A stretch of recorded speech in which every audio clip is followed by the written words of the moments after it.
Madame, Messieurs, bienvenue sur le plateau de regard sur le monde.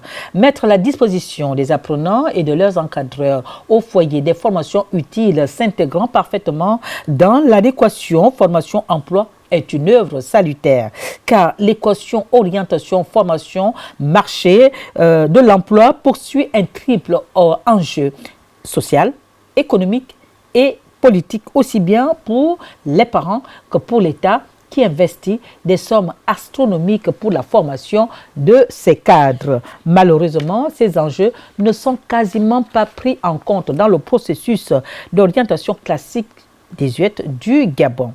Or, l'adéquation formation-emploi est l'une des pistes royales qui permet à l'État de résorber l'épineuse problématique du chômage qui frappe de plein fouet la jeunesse au-dessus du seuil de 35% selon le FMI. Force est de rappeler ici qu'en 2020, le docteur Georges Moussavo avait publié aux éditions L'Harmattan un ouvrage intitulé « Organisation et système universitaire au Gabon, sociologie des processus et systèmes institutionnels ». En cheminant avec l'auteur dans l'écriture de sa réflexion scientifique, nous avons été saisis par la quintessence du chapitre 3 intitulé « Finalité et politique d'enseignement et de formation universitaire » qui soulève justement la question complexe de l'orientation scolaire et universitaire ainsi que la corrélation avec le marché de l'emploi. Alors, comme le dit l'adage, qu'il vaut mieux écouter le conteur d'une vête de vive voix, et il est là justement sur ce plateau, le docteur Georges Moussavo, qui va davantage nous en dire sur le produit de sa réflexion. Ben voilà, docteur Georges Moussavo, soyez les bienvenus. Merci Janice Ondongema. Je vous remercie de m'inviter de nouveau sur ce plateau pour effectivement continuer à échanger sur des questions aussi importantes que celles que nous allons débattre aujourd'hui. D'accord. En tout cas, tout le plaisir est pour moi de vous accueillir. Je suis toujours très enchantée, très ravie de convoquer le savoir sur le plateau de regard sur le monde. Je suis également ravi de mettre ce savoir à la disposition de la communauté. Oh, très bien, très bien. Alors, donc, comme je le disais, nous allons aborder des questions de l'orientation, de la formation et du marché de l'emploi au Gabon. Parce qu'aujourd'hui, l'enjeu, le chômage des jeunes est assez préoccupant. Donc, il faut aider les autorités à mieux orienter cette formation-là, surtout que le gouvernement, l'État investit énormément pour la formation de ces jeunes. Donc, il faut qu'on les sorte des filières qui les forment justement pour le chômage, au lieu de les former pour le métier. Alors pour cela, je voudrais qu'on suive un document. Je suis revenu un peu sur le contexte les contours de cette formation et de l'orientation. Donc, on va suivre dans le document si vous êtes prêts. OK. OK. L'orientation scolaire et professionnelle, un sérieux problème au Gabon parce qu'elle n'est pas souvent en adéquation avec les objectifs de développement et de prospérité de la nation.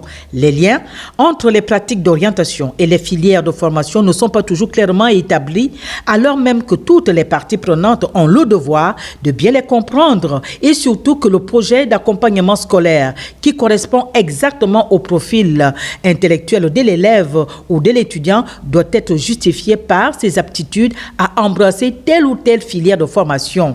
La mauvaise orientation est en grande partie responsable des échecs scolaires dont le taux ne cesse de grimper au grand désarroi des apprenants eux-mêmes et leurs familles, ainsi que l'État qui n'arrive pas à optimiser le capital investi dans le secteur éducation-formation au supérieur. Bien qu'au Gabon, le taux de scolarisation soit le plus élevé en Afrique, on enregistre 30% de redoublement et 34,62% d'abandon au primaire, pendant que le premier cycle du supérieur connaît 67% d'abandon, affirme le professeur Honorine Ngou dans le numéro 105 de la revue Notre Librairie dans la période d'avril 2021. En 2023, la tendance n'a pas été inversée.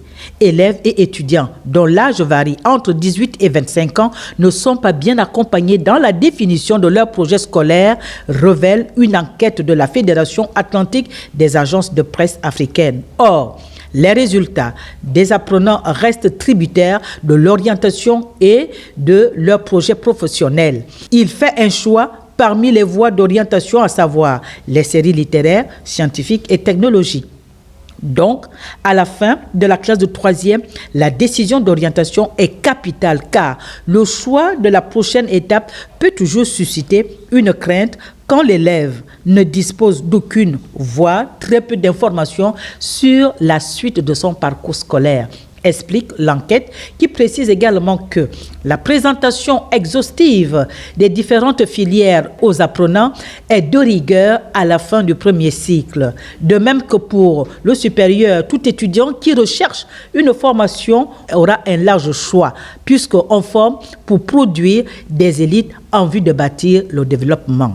Or, l'université est devenue le choix par défaut pour ceux qui ne savent pas où aller et qui viennent s'inscrire pour avoir la bourse, déclare un ancien ministre de l'enseignement supérieur interrogé par les experts de la Fédération atlantique des agences de presse africaines. Et pourtant, c'était l'une des voies autorisées du gouvernement déchu pour corriger ce défaut. Si l'orientation à partir de la classe de 3e met les enfants dans des canaux de spécialisation, mais elle est immédiatement confrontée à un problème à la base à partir de la classe de seconde au lycée. Il y a plus d'élèves orientés dans la formation littéraire, les branches scientifiques étant sous-peuplées. À cela s'ajoute l'état de pauvreté des structures scientifiques dépourvues de laboratoires qui doivent permettre aux enfants d'éprouver ou d'expérimenter les acquis de leur apprentissage. Or, c'est cette démographie qui accède à la formation supérieure. Et l'on comprend que le manque de structures de formation au secondaire, notamment dans les sciences et les technologies, est en un point de vue la raison de la faible population estudiantine des sciences observées dans l'enseignement supérieur et la recherche scientifique. Alors, Dr Georges Moussavou, quelle est votre réaction après avoir suivi ce document? Bien. Ai-je péché? J'ai beaucoup péché ou pas? Non, je pense que vous avez fait le résumé, j'allais dire, de cette problématique. Mais cette problématique, il faut bien la situer et la contextualiser. En réalité, de 1970, lorsqu'on décide d'ouvrir un établissement d'enseignement supérieur national, à savoir l'Université nationale du Gabon, à ce jour, ça fait 54 ans. L'héritage d'aujourd'hui, c'est-à-dire la situation du chômage, de la formation pour la formation et de la formation sans planification, sans cadrage, avec les préoccupations réelles du développement économique et social, c'est un héritage lourd que les autorités actuelles et peut-être et certainement à venir vont pouvoir assumer. Mais pour assumer cet héritage, ça suppose de prendre ce problème à bras le corps. Et je pense que dans l'échange que nous allons avoir, nous allons essayer d'aller au fond. Parce que l'orientation en vue de la formation dans les différents établissements qu'on ouvre, c'est effectivement pour livrer les produits sur le marché de l'emploi. Mais comment pouvoir former, comment pouvoir orienter, comment pouvoir former pour un marché de l'emploi qui en réalité s'inscrit dans un modèle économique extraverti? Là est toute la question. Parce que jusqu'à ce jour, ce que nous faisons, c'est que nous attendons des investisseurs étrangers qu'ils viennent pour nous permettre ou pour nous accompagner dans l'extraction des matières premières et ensuite la vente de ces matières premières. Mais nous ne sommes pas encore allés au fond des choses pour savoir quel est le modèle économique qu'il va falloir bâtir pour absorber les élites nationales, les citoyens que nous formons, qui eux, en réalité, vont avoir la responsabilité de bâtir le développement. Donc c'est une question très importante. Effectivement, nous allons arriver à ce niveau de problème dans la suite de l'émission. Oui. Mais pour le moment, je voudrais qu'on parte d'abord de votre livre. Voici l'ouvrage que vous avez publié aux éditions de l'Harmattan en 2020 oui. Et qui soulève justement cette question de l'orientation, de la formation et du marché de l'emploi. Alors, le chapitre 3 m'a beaucoup intéressé parce qu'il est intitulé « Finalité politique d'enseignement et de formation universitaire ». C'est l'intitulé du chapitre 3. Oui. Et ce chapitre 3, dont la structuration se fonde sur la problématique de la mise en œuvre des finalités et objectifs de la formation universitaire. Alors, vous prenez pour base de réflexion la loi 21/2000 du 10 janvier 2001. Que dit ce texte? Puisque en parcourant votre ouvrage, vous faites beaucoup référence à cette loi. Que dit le texte pour nos téléspectateurs qui nous suivent? Il est important de partir de là pour qu'ils puissent comprendre. Oui, bien. J'analyse effectivement la problématique de la formation universitaire dans ce chapitre-là. Et il faut dire que ce qui indique les finalités officielles de l'État en matière de formation universitaire, évidemment, c'est la loi 21/2000. Mais la loi 21/2000 du 10 janvier 2001 arrive 30 ans après que nous ayons ouvert les établissements universitaires, notamment la première université qui a été ouverte par le biais d'une ordonnance. Donc cette loi reprend à son compte l'ensemble des missions qui sont déjà inscrites ou condensées à la fois dans l'ordonnance du 19 avril 1971 qui crée et organise l'Université nationale du Gabon, mais aussi la loi Bar 785 de 1986 qui ouvre l'Université des sciences et techniques de Massoukou. Alors, cette loi nous donne essentiellement les missions de formation dans ces établissements d'enseignement supérieur, de production de cadres, en vue de quoi? En vue du développement économique et social. Nous avons là une loi d'orientation en matière d'enseignement supérieur. Mais une fois que cette loi est prise, pour la mettre en œuvre, pour qu'elle soit concrète, il faut bien qu'il y ait des décrets qui désignent, qui définissent concrètement comment chaque élément de la mission va être mis en œuvre. Les éléments que, par exemple, lorsque on nous dit que l'enseignement supérieur consiste à l'élaboration et à la transmission des connaissances en rapport avec le développement des sciences et des technologies, ça c'est un objectif, c'est une mission assignée, mais comment ces connaissances vont-elles être élaborées? Quels sont les supports qui vont être utilisés pour que ces connaissances soient diffusées à l'endroit des étudiants? Comment faire en sorte que nous soyons au même niveau que les sciences dans le monde, que le progrès technologique, comment faire en sorte que nous soyons au même niveau d'information pour permettre aux étudiants que nous allons former qu'ils aient des connaissances et des savoirs qui leur permettent véritablement de devenir des acteurs de développement. Donc s'il n'y a pas de décrets qui suivent ces lois, il est difficile en réalité de mettre en œuvre la loi. Donc à partir de ce moment, nous restons dans le stade des intentions. Ce sont des intentions officielles qui sont exprimées dans la loi d'orientation. Maintenant, il va falloir partir de ces idées théoriques pour dire clairement comment les acteurs de la formation, comment les établissements de la formation vont-ils mettre en œuvre ce que l'État a décidé de faire. Donc voilà un peu ce que j'explore là-dedans. Et du fait que le fonctionnement qui a été jusque-là mené, c'est-à-dire en s'appuyant simplement sur une loi d'orientation générale, sans avoir les éléments concrets, techniques, qui permettent de matérialiser la mise en œuvre de cette loi, nous avons les effets, in fine, de ce type de formation qui aujourd'hui apparaît effectivement très décalé par rapport aux besoins de développement dont il est question dans notre pays. D'accord. Alors, pour cela, je voudrais qu'on prenne un passage de votre livre. D'accord. C'est vrai que vous avez expliqué le danger de ne pas avoir des textes et des décrets d'application. Alors, mais je voudrais qu'on revienne ici. Là, je suis donc à la page 79, hein, toujours dans le chapitre 3 qui a retenu, qui soulève véritablement la question de l'orientation. Si l'on convient que les intentions formulées dans ces lois devraient faire l'objet de mise en œuvre ou d'élaboration de politiques publiques inscrites dans un agenda précisant les mesures techniques et de planification, il est par ailleurs utile que des décrets et autres textes d'application s'y rapportant soient élaborés en cohérence pour favoriser la concrétisation de ces intentions.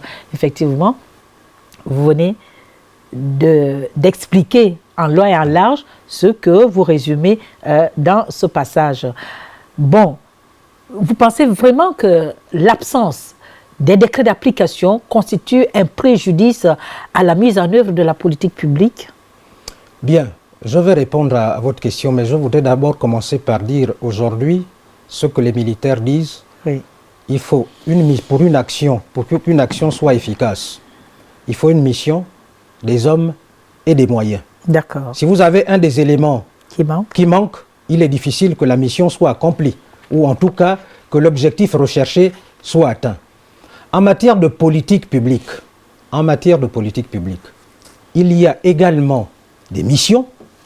Les missions visent qui? Visent le destinataire. Le destinataire, c'est la population. En réalité, l'action publique est menée à l'endroit de la population. La politique publique, elle est élaborée, elle est faite pour apporter satisfaction à la population. Mais une fois que la mission d'une politique est dégagée, est définie, est annoncée, il faut bien que sur le plan technique, nous sachions comment nous devons mettre cela en œuvre. Parce que la mission est une idée théorique. Comment partir de l'idée théorique pour la mettre en pratique, pour qu'elle devienne palpable? C'est une question de méthodologie. La méthodologie, c'est une discipline qu'on enseigne aux supérieurs pour apprendre à l'étudiant comment appréhender son objet, comment le définir, comment l'analyser et comment résoudre le problème que cet objet pose. Donc, ceux qui ont la responsabilité d'élaborer les éléments techniques, de mise en œuvre de façon concrète de cette idée, de cette mission, ce sont les techniciens. Les techniciens qui sont dans les différents ministères, qui ont la capacité technique et la compétence pour élaborer les instruments et dire quels sont les dispositifs qu'il faut pour que cette idée soit mise en œuvre. Donc, une loi générale, une loi d'orientation, sans décret, sans arrêté, sans décision, sans note circulaire, comment pensez-vous que cette idée, cette mission contenue dans une loi puisse être palpable? Il n'est pas possible. Or, nous avons vécu pendant des décennies dans ces situations, particulièrement, là pour le cas qui nous occupe, notamment dans le secteur de l'éducation de façon générale, de l'enseignement supérieur et de la recherche.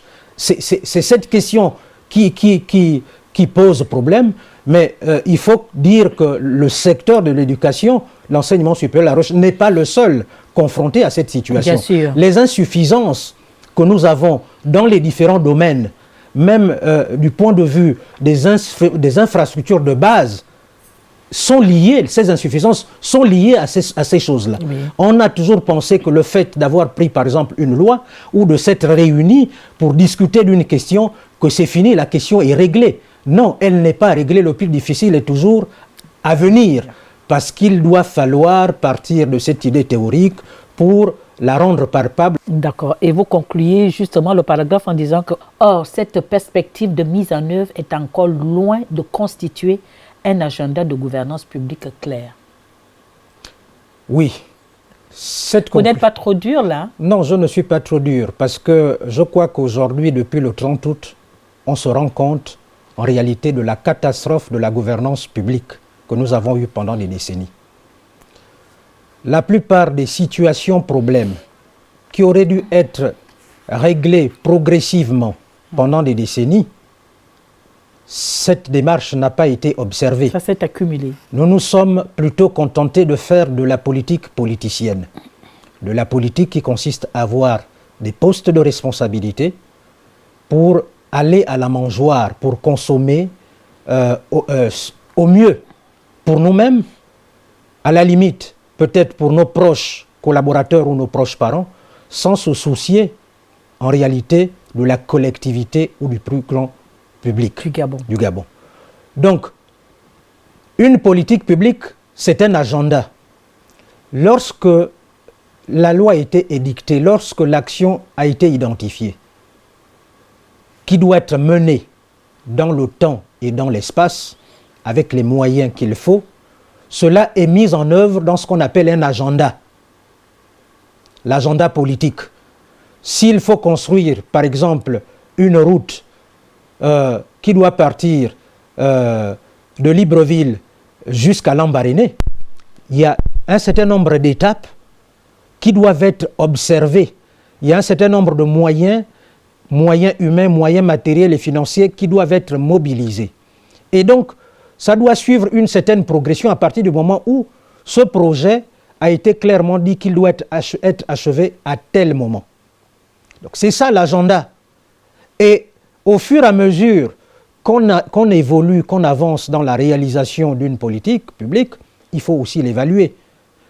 En l'occurrence, là, pour des questions d'éducation, il faut évaluer pour savoir si la formation que nous visons, si les objectifs que nous cherchons à atteindre, est-ce que nous tendons vers ces objectifs ou plutôt nous tendons vers autre chose. S'il n'y a pas un agenda clair, fiable et raisonnable dans ce processus, il est évident qu'on fait de la navigation à vue. Et c'est cette navigation à vue, c'est le coup par coup, c'est cette improvisation habituelle que nous avons observée pendant des décennies dans la construction de notre pays. Et le résultat aujourd'hui qui est un résultat catastrophique, parce que le retard accumulé, il est catastrophique au regard des moyens financiers dont nous avons disposé, vous vous rendrez compte que ça a été, excusez-moi un peu du terme, un peu de n'importe quoi. Vous dites d'ailleurs ici, oui, nombre d'activités susceptibles de contribuer efficacement au développement économique et social du pays n'ont pas encore fait l'objet de planification dans la formation supérieure. Bien entendu. Ça fait des décennies que nous exploitons du pétrole. Ça fait des décennies que nous exploitons du bois. Ça fait des décennies que nous exploitons des mines. Uranium, manganèse, or, notamment.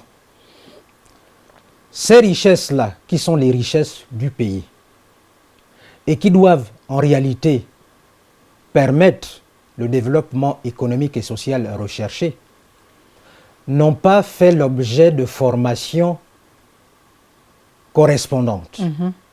Pourquoi? Parce que notre modèle économique est un modèle économique extraverti. Il a fallu attendre l'arrivée des militaires au pouvoir pour qu'il y ait rachat d'une entreprise pétrolière, c'est-à-dire une entreprise qui rentre dans le giron national. À partir du moment où vous avez une entreprise nationale, par exemple, qui est dans ce secteur d'exploitation du pétrole, ça veut dire qu'on peut maintenant former des élites gabonaises par rapport au développement de ce secteur d'activité et quasiment de toutes les filières ou des dérivés de cette matière première. Il y a non seulement l'exploitation du pétrole, il y a la transformation, il y a la raffinerie, le raffinage du pétrole, mais il y a aussi tous les produits dérivés du pétrole. Et à partir du moment où vous avez une entreprise comme celle-là, qui est une entreprise nationale, l'Institut du pétrole et du gaz, créé à Port-Gentil, retrouve son sens. Parce que ce ne sont pas les entreprises étrangères qui viennent exploiter les matières premières, qui ont leurs objectifs et des profits à rechercher, qui arrivent avec leur personnel, puisque vous n'avez pas du personnel, vous n'avez pas de ressources humaines formées dans le domaine, et donc vous ne pouvez pas mettre assez de Gabonais dans ces entreprises-là, et il y a un certain nombre de conditionnalités. Mais à partir du moment où vous avez une entreprise nationale qui va exploiter le pétrole, ça veut dire que vous pouvez maintenant former des ressources humaines nécessaires en lien avec cette activité-là. Si l'on prend le cas du bois, jusqu'à ce jour, nous nous sommes contentés simplement de couper le bois. De couper le bois, de faire de la planche, des chevrons et autres, ou de faire du déroulage pour sortir des contreplaqués. Mais tout le rebut de ce bois-là, que ce soit les écorces et autres, mais c'est des choses qui auraient pu être récupérées pour être transformées, pour avoir des industries de transformation, par exemple. Mais en dehors de cette façon d'exploiter le bois a aussi d'autres essences et d'autres vertus qui auraient pu être développées. Donc ça suppose quoi? Ça suppose qu'il y ait de la recherche scientifique qui soit faite.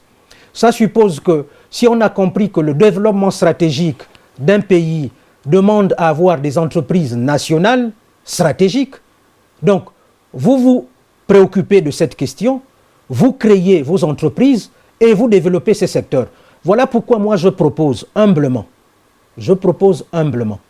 au président de la République de faire convoquer un forum des ingénieurs gabonais. Ingénieurs existants dans le public comme dans le privé. Ça va permettre de faire quoi? On doit savoir combien d'ingénieurs nous avons dans tel secteur ou dans tel secteur. Tous les secteurs d'activité. Là où nous n'avons pas encore d'ingénieurs, nous devons former tous les élèves qui sortent après leur bac des séries scientifiques. On voit dans quelle ingénierie on doit envoyer les former. Même s'il faut aller former une centaine, on les envoie se former.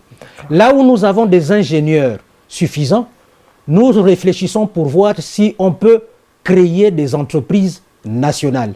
Et là où l'État va être actionnaire majoritaire pour accompagner cette entreprise jusqu'à ce que cette entreprise prenne pied, qu'elle soit suffisamment assise avec des ingénieurs gabonais dans les domaines clés pour faire de la transformation ou de l'exploitation des matières premières, que ce soit dans le bois, dans les mines, dans les ressources halieutiques.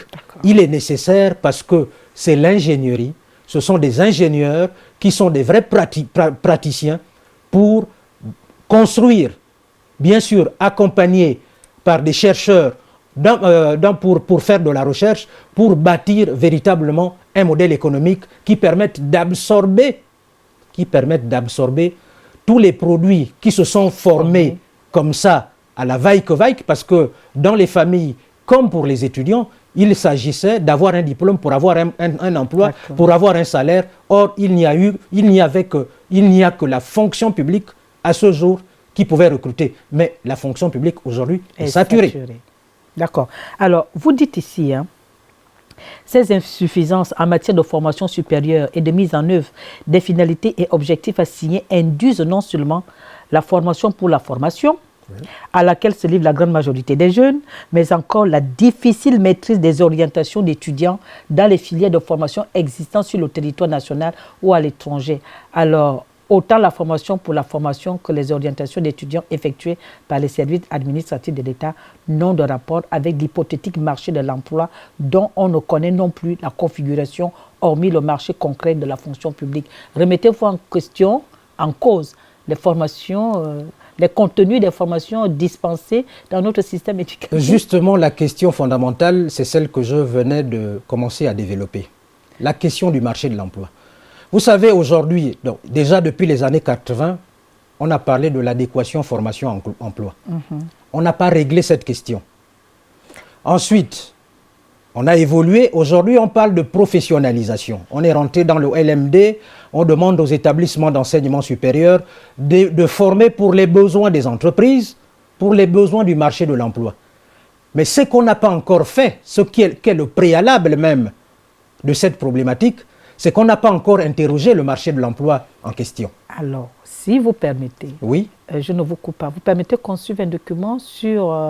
je vous en prie. Et comme ça, vous allez mieux développer votre idée. Je vous en prie. Oui. Vous n'êtes pas fâché? Non, non, non, je ne suis pas fâché, bien au contraire. D'accord, ok. Oui. L'enseignement supérieur constitue le dernier maillon de la formation chargée de livrer sur le marché de l'emploi des élites ou des acteurs de construction du développement du Gabon. Mais voici que surgit un deuxième niveau de problème après le premier occasionné par le défaut d'orientation scolaire et professionnelle à la fin du premier cycle de l'enseignement secondaire. Le marché de l'emploi, qui doit absorber les élites formées, n'est pas clairement structuré. Il n'est pas défini en fonction des différents domaines d'activité, à savoir les secteurs primaires, secondaires et tertiaires. Au cours des années 1980-1990, il s'est posé avec beaucoup d'acuité la problématique de l'adéquation formation-emploi, la fameuse équation à plusieurs inconnus à résoudre, mais sans avoir déterminé au préalable le domaine de définition à l'intérieur duquel on va trouver des valeurs à donner aux inconnus. Sans avoir résolu cette épineuse équation, on est passé directement à la problématique de la professionnalisation, c'est-à-dire à une formation pratique et technique aux différents métiers. Là encore, on ne prend aucune précaution de questionner la problématique du marché de l'emploi gabonais. Cependant, c'est lui qui doit absorber les diplômés en vue non seulement de bâtir le développement, mais aussi de juguler le chômage qui frappe les jeunes dont le taux se situe entre 30 et 40%. Alors, on est en droit de se poser la question de savoir quel est le problème de ce marché de l'emploi gabonais. Regardons-le au microscope électronique, selon les secteurs primaires, secondaires et tertiaires. Dans le secteur primaire, la plupart des entreprises sont des multinationales étrangères qui opèrent dans le pétrole, les mines, le bois, voire même la pêche. On constate malheureusement une absence totale d'entreprises nationales dans ce domaine d'activité 64 ans après l'indépendance du Gabon. La situation n'est pas plus fameuse dans le secteur secondaire qui est celui de la transformation des produits du secteur primaire et de l'industrialisation. Avons-nous des sociétés industrielles et de transformation? Il suffit de se rendre à Hong Kong et à la zone industrielle d'Ouloumi pour se rendre à l'évidence et répondre par l'affirmative que non, nous n'en avons pas. Le Gabon n'a aucun champion industriel. Nonobstant, le PSGE, actualisé par l'adoption du plan de relance économique qui a été vendu à prix d'or aux Gabonais, de l'enfumage pur et simple, bon pour pomper les sous du contribuable gabonais en crevant le budget de l'État. Résultat de course, zéro bénéfice récolté, alors que les secteurs primaires et secondaires sont les deux domaines qui doivent absorber les élites techniques et le grand nombre de diplômés. Quant au secteur tertiaire, qui est celui des services, les PME gabonaises se disputent encore la place avec un grand nombre de structures économiques étrangères, soutenues sous la table par les barons des différents régimes qui se sont succédés au fil de 6 décennies et au détriment de véritables opérateurs économiques gabonais. Face à cette situation, d'aucuns trouvent judicieux de lier l'adéquation formation-emploi et le seul secteur tertiaire pour essayer de résoudre la question du chômage qui frappe les jeunes. Sève du développement et de la nation. V6 pointe et les concepteurs des politiques publiques sont interpellés. Voilà. Vous voulez développer la question du marché de l'emploi. Et j'ai tenu d'abord à ce que vous écoutiez un peu l'analyse, du moins le regard que je jette sur les différents secteurs qui alimentent le marché de l'emploi. Alors maintenant. Justement, c'est ça le cœur de notre sujet. La question du marché de l'emploi n'a pas encore été interrogée, ou du moins n'a pas encore été interrogée suffisamment dans cette problématique de l'orientation de la formation, dans la problématique de la résolution du chômage au Gabon.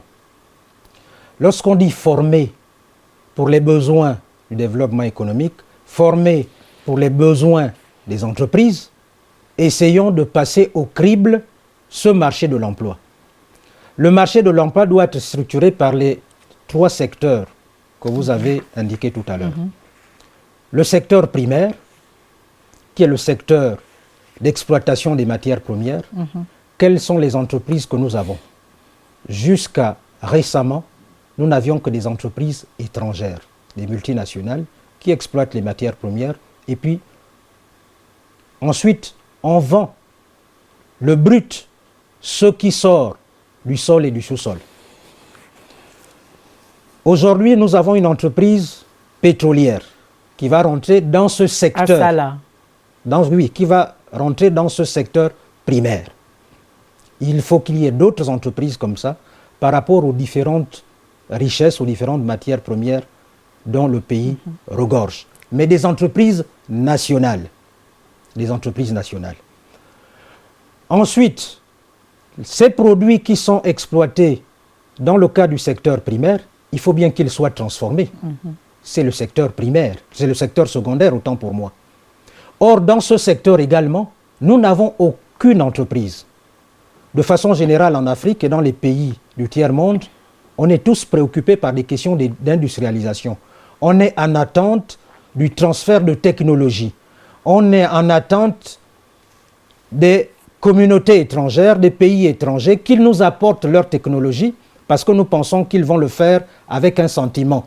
Parce qu'ils peut-être que nous pensons qu'ils verront que nous sommes les plus beaux, nous sommes les plus généreux et qu'ils vont nous apporter leur technologie. Mais ça ne se passe pas comme ça.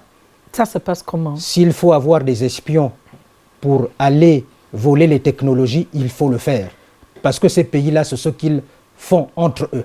Mais il faut former. Il faut former à la base. Tout à l'heure, je parlais de la formation des ingénieurs. Il faut former. Et le forum national dont j'ai parlé tout à l'heure des ingénieurs, si nous avons suffisamment d'ingénieurs dans un secteur d'activité qui se révèle être un secteur stratégique, lorsque l'État va mettre son argent, nous allons faire venir des technologies pour que les ingénieurs gabonais soient à la base de la transformation des produits issus du secteur primaire. Parce que jusque-là, les entreprises que nous avons, et d'ailleurs qui qui sont en concurrence avec les entreprises étrangères, c'est dans le secteur des services, donc le secteur tertiaire. Toute la formation qui a été faite, même l'adéquation formation-emploi ou la professionnalisation, c'est dans le secteur des services, dans le secteur tertiaire. Mais les secteurs fondamentaux, que sont le secteur primaire et le secteur secondaire, ce sont ces secteurs-là où il va falloir mettre le curseur. Bien sûr. Je prends un exemple. Prenons d'abord le cas de Soukaf, par exemple, qui produit du sucre dans le Haut-Ogooué. À ce jour, nous sommes encore à observer des ruptures de sucre, n'est-ce pas? Oui. Mais si cette entreprise s'était inscrite dans une perspective de développement, dans une prospective, cette entreprise aurait des champs de canne à sucre suffisamment abondantes, y compris peut-être dans les provinces voisines. Elle serait au-delà de la production du sucre. Peut-être qu'elle serait aujourd'hui dans la production, par exemple, du jus de canne à sucre.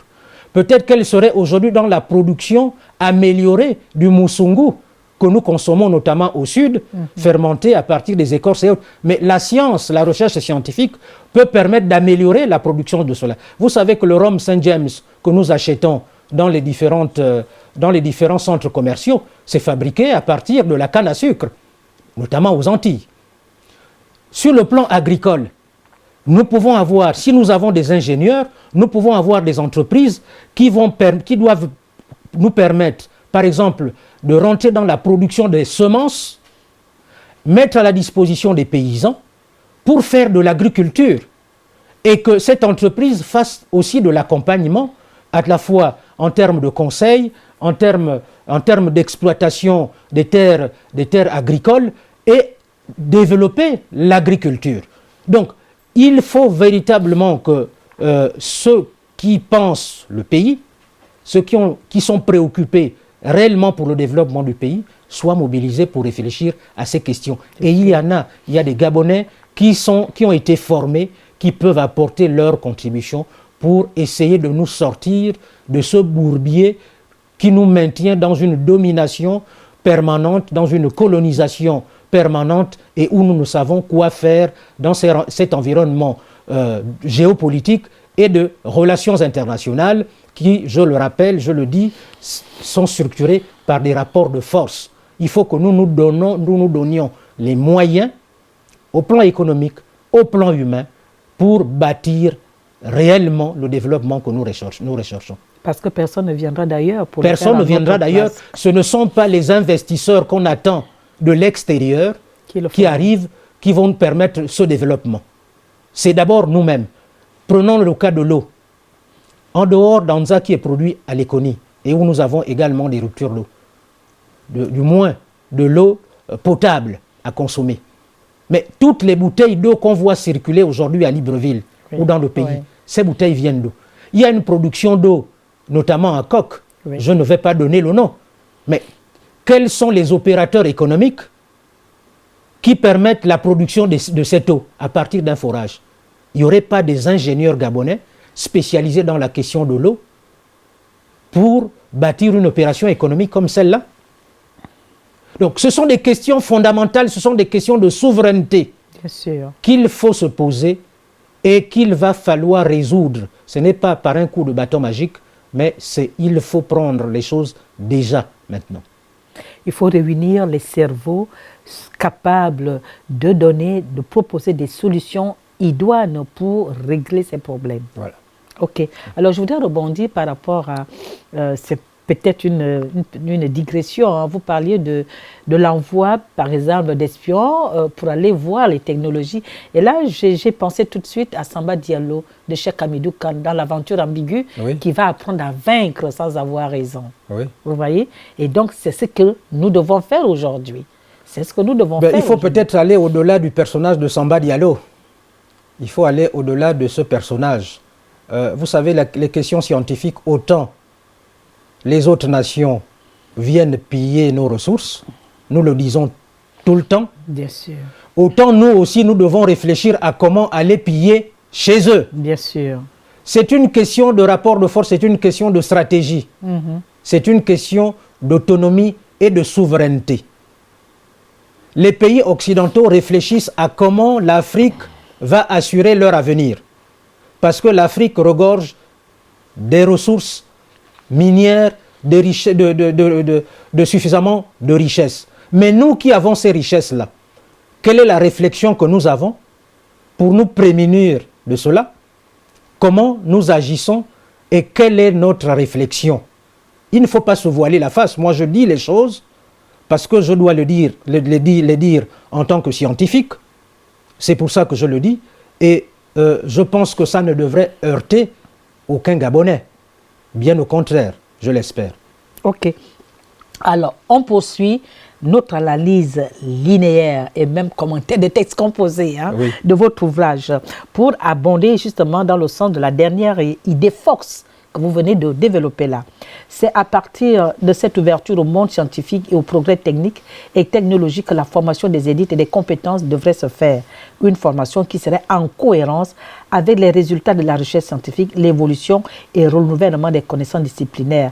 Il s'agirait par ce biais de mettre en œuvre un objectif majeur de construction sociale en vue d'un développement réel et non virtuel du pays et de la société gabonaise dans son ensemble. Pensez-vous que finalement l'État a failli? Bien, je crois que l'État a failli. C'est le constat que nous faisons aujourd'hui sur la question de la formation, de l'orientation. Sous l'oreille des anciens régimes. Sur la question de l'orientation et de la formation. Si nous avons à bout de bras des étudiants formés qui sont au chômage, c'est bien le résultat de cela. Mais dans ce que vous venez de lire, qui est un objectif assigné aux établissements de formation, lorsqu'on dit qu'il faut former conformément ou en rapport avec l'évolution des technologies, les technologies mondiales, les technologies mondiales. Donc ça suppose quoi? Ça suppose qu'il faut être au courant du développement de ces technologies. Ça suppose que dans les établissements de formation, qu'il y ait des infrastructures et des supports qui permettent aux étudiants d'être véritablement au même niveau. Si on prend le cas de l'école polytechnique, par exemple, quelles sont les infrastructures qui sont dans ces établissements et qui permettent de former les étudiants à ce niveau-là? C'est la question qu'on doit se poser, la question de l'équipement, oui, des infrastructures. Oui. Donc, quand on l'a dit, il ne suffit pas seulement de le dire. Quand on le dit, c'est une ambition. Oui. C'est une ambition noble. Il faut la matérialiser. Il faut la matérialiser. Nous avions suffisamment de moyens financiers. Malheureusement, ces moyens ont été distraits dans les poches et les maisons des individus, dans les paradis fiscaux. Mais ces moyens financiers devaient permettre en réalité de mettre en œuvre ces éléments-là. Ça n'a pas été fait. Aujourd'hui, nous sommes au niveau où nous n'avons pas forcément la même démographie étudiante que certains autres pays qui ont 20 millions, 30 millions d'habitants. Mais nous sommes au stade où nous cherchons des salles de classe oui, pour loger les étudiants, pour faire cours. Nous sommes encore au niveau où nous ne savons pas quel est le ratio que nous devons observer entre le nombre d'enseignants et le nombre d'étudiants. Or, nous avions... le nombre d'élèves. Voilà. Donc, toute cette problématique, en réalité, revient à quoi? Ça revient à l'hypothèse fondamentale que j'avais avancée dans le cadre de cette recherche. la question du projet social et politique au niveau du Gabon pour ce qui est de la formation des élites. Quel est notre projet social? Quel est notre projet politique? Parce que si le projet social et politique est clairement défini, le projet corollaire, qui est le projet universitaire, le projet de construction universitaire, doit s'arrimer à ce projet social, c'est-à-dire pour atteindre le modèle social que nous voulons mettre en place et qu'on peut appeler encore modèle économique. Donc, si nous avons défini clairement le projet social, si tant est que nous avons réellement la volonté de former des Gabonais qui soient utiles pour la nation et qui permettent effectivement de donner la puissance à notre pays, on s'arrime à cette perspective et tout ce qui est mis en place est pour tendre vers cette perspective. Et nous devons nous soucier que dans la démarche, nous tendons vers cela. D'où la nécessité de faire des évaluations, d'interroger si le processus dans lequel nous sommes engagés, si la démarche que nous empruntons nous amène vers cette voie ou plutôt ailleurs. On n'aime pas beaucoup l'évaluation. On n'aime pas beaucoup l'évaluation. On n'aime pas beaucoup interroger les causes des problèmes, mais on veut résoudre ces problèmes sans pouvoir interroger les causes. Est-ce possible? Or, il faut agir sur la cause pour que le phénomène conséquent soit atteint. Si vous n'avez pas identifié la cause, je ne sais pas comment vous allez résoudre la conséquence ou le problème qui se pose. Alors, dernier passage, hein. Oui. Nous sommes pratiquement à la fin de cette émission. S'agissant de la définition et de l'orientation des programmes d'enseignement dispensés jusque-là, il n'existe aucun document spécifique émanant de la tutelle que les enseignants-chercheurs connaissent. Ils ne disposent donc pas de canevas venant du gouvernement pour la confection et la transmission des éléments pédagogiques dans les établissements universitaires. Oui, là c'est la question des profils de formation. Évidemment, c'est le gouvernement qui sait quels sont les cadres et les techniciens dont il a besoin. Sachant les cadres et les techniciens dont il a besoin, c'est lui qui dit aux établissements: j'ai besoin de tel type de technicien, j'ai besoin de tel type de cadre, donc vous devez me les former selon cette volonté. Je prends le cas par exemple des médecins. Un exemple. De quel type de médecins avons-nous besoin par rapport aux problèmes sanitaires dans notre pays? Ça suppose quoi? Ça suppose que par exemple le ministère de la Santé décline les profils de médecins dont il a besoin par rapport à la géographie du terrain, du Gabon, par rapport la cartographie pathologique du Gabon. Oui, à la cartographie sanitaire.